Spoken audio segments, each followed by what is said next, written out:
Hello mga suki. Pag-abuso sa mga bata, iba-iba yung Oh, eto na ang mga pangregalo. physical abuse, sa mga lansangan, Pamporma. trabaho, meron din, di ba, mga child labor, Ayan po. pinahirapan yung mga bata, Pangregalo, pamporma, bracelet. Ay, balikan na po natin mga kapuso.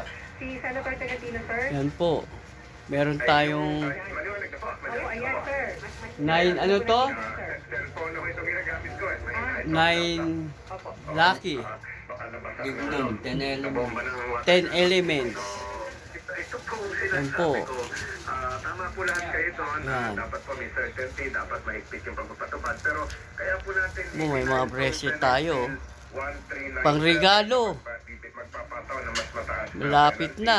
Pangregalo, pang birthday. Itong dating batas na umiiral. Ito umiiral ngayon, itong Republica 7610. Kailangan siguro... Ang gamit araw-araw. natin yung parusa Yan po. tama rin yung mga sinabi nyo kanina na mataas po.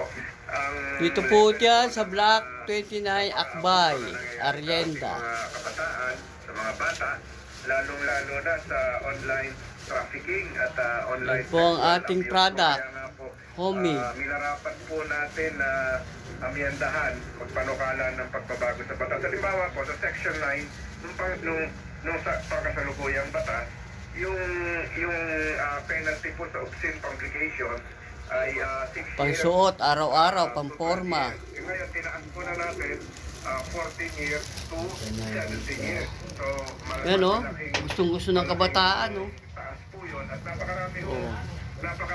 mababang Yan. penalty. Ito halimbawa po itong Mga pendant. discrimination po sa ating mga batang katutubo, yung mga IT.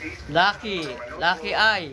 Ang penalty po doon sa discrimination sa mga children ng indigenous cultural Dito lang po yan sa Block 29.